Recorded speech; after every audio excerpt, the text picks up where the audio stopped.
Hello, everyone, and welcome back to 305 Insights. I'm your host, Alan Somerton, and today we're doing part one of the University of Miami's offseason. Now, it's clear what the assignment was this offseason, and that was to fix the defense. But first, let's start off with the overall atmosphere surrounding the program. How does the fan base feel? Now, I must say, being a native Miamian, that the University of Miami fan base is a fan base that is not a patient one. It is not a realistic one. They have a tendency to still live in the past when it's a new age of college football. But I believe the fundamentals of this team are right where Mario Cristobal wants to be. Since day one, we said on this podcast that Mario Cristobal, and this is a well-known fact, it's not like this is some exclusive reporting. Mario Cristobal wants to build the team from the trenches out. On the offensive side, with the offensive linemen having hulking human beings blocking, and on the defensive side, causing pressure and havoc. That's where he believes you win football games. And if you look over the past few years, you've seen the transition into what this offensive line is, where this year I don't know where you place them, but they're a top tier offensive line. They are one of the best offensive lines in the country. It's just a matter if you put them top 3, top 5, for sure top 10. This is a very, very talented offensive line. The defensive line, they've been recruiting well. They have some people coming back that you have high hopes for, namely Ruben Bain, and then you could see where you go from there with the young guys and how they develop. But I think that they were somewhat, I don't want to say ahead of schedule because Cam Ward was only here for 1 year, but there was a lot of good done and a lot of momentum that can be carried over from last season. Now, basically what you can do is pitch yourself as a program with these trench wins that you can get that 1 or 2 year rental at quarterback to improve their draft stock, to make it more appealing to go to the NFL. Because again, Cam Ward was a projected late round draft pick, like 5th round tops, I believe, more in the 6th or 7th round if he left after he was at Washington State. And then he became the first overall pick. Again, took advantage of a weak quarterback class, et cetera, et cetera. But again, you have to show a certain level of success in order to be the number 1 pick, obviously. They're doing the same thing this year with Carson Beck, who had a nice start to his career. However, Georgia forced him to play a certain type of way that wasn't A, how Georgia is built, and B, what, I guess he was accustomed to technically in his first few years in Georgia. And now being here, again, you're going to have that strong offensive line. You're going to lean on that running game. And with an improved defense, you hope that this is the year that you make the college football playoffs. And again, like I said, the assignment was focus on improving the defense. And Mario seems to have done that by letting go of Lance Guidry and pretty much the entire defensive staff outside of Jason Taylor. He's the only returning defensive head coach. And you replace Guidry, who I thought was a good hire. And I don't know, it's just one of those things where there was no adjustments made last year. It could have been the talent, but I think there was enough talent on the team last year to make said adjustments, and they were just never made. I mean, this is what you're hoping with Corey Hetherman. You poached him from the University of Minnesota. He led them to the fifth ranked total defense, only allowing 285.7 yards per game, the ninth ranked passing defense at 176.1 yards per game, and the ninth overall in scoring defense, 16.9 points per game. They gave up fewer than 20 points in 8 out of 13 games that they played last year, and they improved from a ranking of 56th, 59th, and 69th in all of the stats I just gave you in terms of. So they went from 56th to 5th in total defense, 59th to 9th in passing defense, and 69th to 9th in scoring defense. Again, that's what you're really hoping. And again, last season they had a lot of high hopes when they started with a 41-17 beatdown of the Gators at Gainesville. And they were only giving up 10.3 points per game through the first 4 games. And this is one of those things where you really thought that it was going to be a special season. I mean, I said it multiple times that if you go back, you can hear me speaking on enjoy the season, It's going to be a fun ride.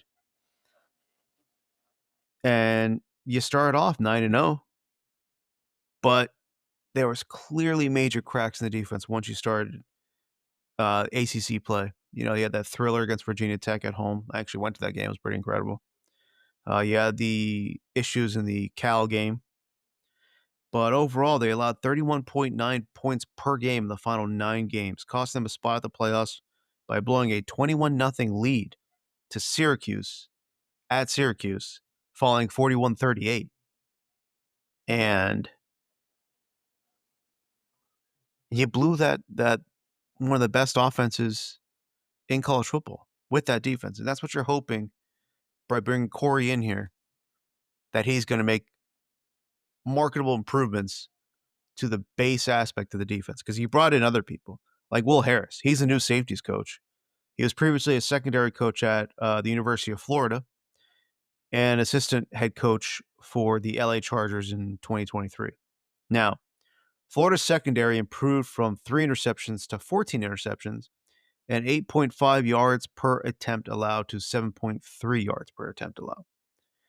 He was also behind one of the best high school recruiting classes. He recorded a 5-star corner in Ben Hanks, 5-star safety Hilton Stubbs, 4-star corner Onis Konanbanny, and 4-star safety Laguna Hayward. That's a haul. And again, there's a lot of talent in Florida, the state of Florida, not the University of Florida, but the state of Florida, that you can attract to come down here and play at Hard Rock Stadium. And I think that's going to be much needed, because you've had certain guys come in here that haven't really panned out, that transferred out. But again, this is a complete makeover on the defense. And once again, I think on paper, Mario's 2 for 2 so far. And it's, you got to make, it's basically described as a culture change, because of the type of people we had last year and what you're expecting this year. I mean, you got Corey and Will as your new coaches. Then you also had Zach Etheridge, who will be the new defensive back coach and defensive pass game coordinator. He was hired from the Houston Cougars, who limited opponents to 188.8 passing yards per game and allowed the fewest passing yards in 30 years for a Houston team. In 2023 at Auburn, they posted the nation's 15th best coverage grade, 89.7, according to PFF, Pro Football Focus. Again, you're seeing what Mario is focusing on. And we'll dive into one more person, and then we'll focus on the overall scope of these hires. Damian Lewis returns to his alma mater as the defensive tackle coach after coaching last year with Deion Sanders in Colorado, where he was the D-line coach. The Buffaloes led the Big 12 in sacks with 39, and they allowed nearly 25 fewer rushing yards per game compared to 2023. I mean, if you remember the year before, that Colorado defense was atrocious, and they really cleaned it up last year to make it a winning season. But again, I think you're okay with the defensive line with Jason Taylor and now Lewis, but you're seeing with the hires on the back end, talking about Zach, who led Houston to the nation's 15th best coverage grade in 2023, and the Houston Cougars having their best fewest allowed passing yards in 30 years. You're seeing the type of talent that Will Harris attracts, the effectiveness that he had at Florida on paper. And then you're seeing where, Corey led the University of Minnesota to passing yards per game and just total defense. They were sliced and diced last year, and not always by good teams. Again, I think Syracuse was criminally underrated last year. They had a lot of transfer talent that people, I guess, in this fan base didn't realize, what type of talent they actually had. But, losing to a team like, not losing, okay, giving up that many points to a team like Virginia Tech, who clearly wasn't on the same page as they were the year before with the type of offensive output that they were expecting and just overall effectiveness as a team. Same thing with Cal. It's just wasn't that impressive, the teams that you were just giving up these monster games to. Mario has made the right decisions this offseason.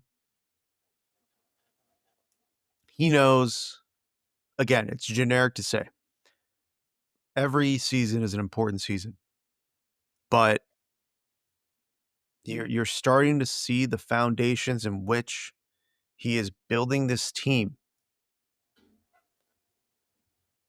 And it's looking like a well-built team when you compare it to everything else in the ACC.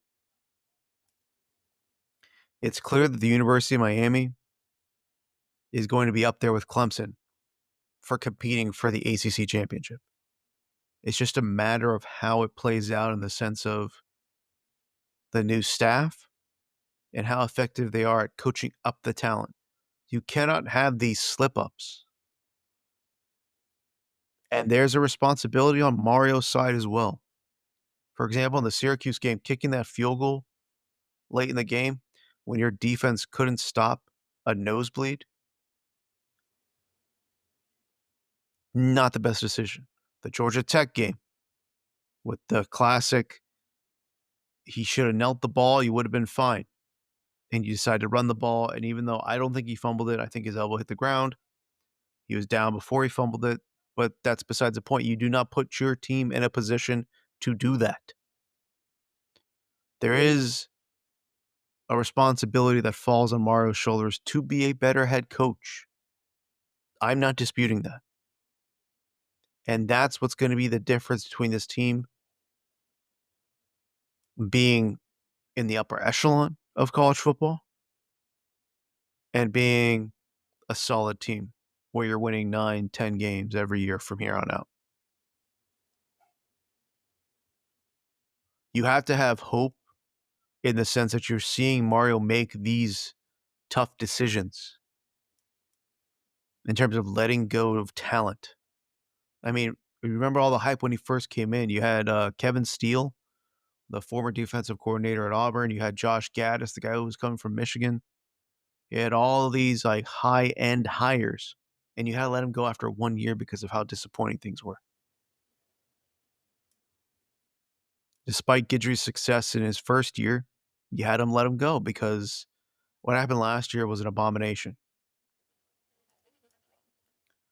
You're seeing him make the adjustments as needed and having the full backing from the university to do this. And like I said, even though fans are a fickle and patient bunch, results need to be factored in now. You've had the time to build up the team. You've made the adjustments on the coaching staff. You have the talent. It's about execution now. This is a man who prides himself on winning the games in the trenches with the fundamentals, just being overall tougher, whatever generic old school football thing you want to think of, that's what Mario believes in. But you can't do stuff like not believing in your offense against Syracuse. You cannot do stuff. You cannot make decisions like the Georgia Tech game. It doesn't matter if you want to pound the ball and run it down their throat. Take the knee, walk away with the victory.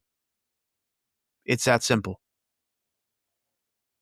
And that's where I do agree with a portion of the criticism that is directed at the University of Miami football team right now. I do have high expectations for this team. We'll dive into that in later podcasts. And we'll continue churning out the content because we're very, very close to the start of college football season. I'm actually behind in how I want to release these episodes. So I need to start doing 2-a-days here. Like we really need to start churning out the content because there's a lot of interesting storylines that I want to discuss with both UM and FSU. And I want to do the same thing I did last year where we go through each major conference. Big 10, ACC, Big 12, SEC, and just see who's in the hot seat. What teams I expect to be in contention for the conference championships. Players I expect to be special. Different things like that. Same thing I did last year. So, that being said, thank you for listening to this episode. Thanks for stopping by.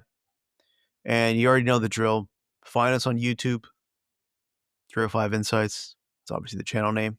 Like, subscribe, follow, leave a comment, feedback, anything you'd like. Apple Podcasts, same thing. Follow us there if you want. Get the notifications of when we drop a new episode. Same thing as Spotify.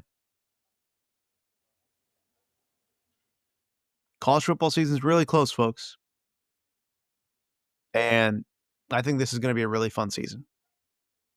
Not specifically just talk about FSU or UM, just overall. I think this is going to be a really, really fun season. And I'm looking forward to it. That being said, appreciate you guys listening. Thanks for stopping by. And we'll catch you next time here on 305 Insights. Have a good one, folks.